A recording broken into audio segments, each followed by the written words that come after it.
خودشم رفیقم گذشته فکر چه میکنی آینده چه میشود اصلا دست تو نیست ایمان داشته باش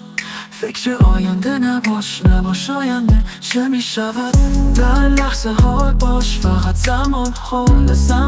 حال دریا فخر آنچه میخوای قانون تمام خواسته های زندگی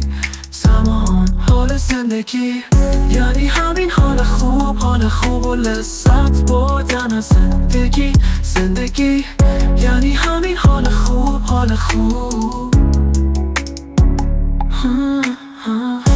خوب با لحظه هرچی کین و نفرت حسادت داری بریز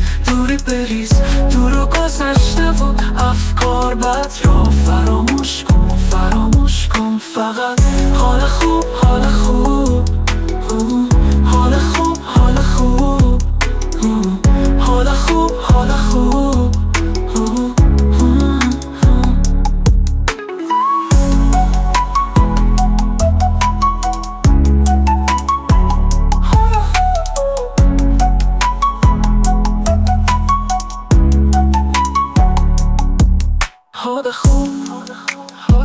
گذشته فکر چه میکنی آینده چه میشود اصلا دست تو نیست ایمان داشته باش فکر آینده نباش آینده چه میشود در لحظه حال باش فقط زمان حال دریافت هر آنچه میخوای قانون تمام خواسته های زندگیت زمان حال زندگی یعنی همین حال خوب و لذت بردن از زندگی یعنی همین حال خوب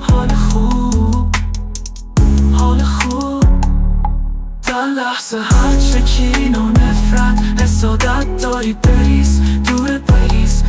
و گذشته و افکار بد را فراموش کن فقط حال خوب حال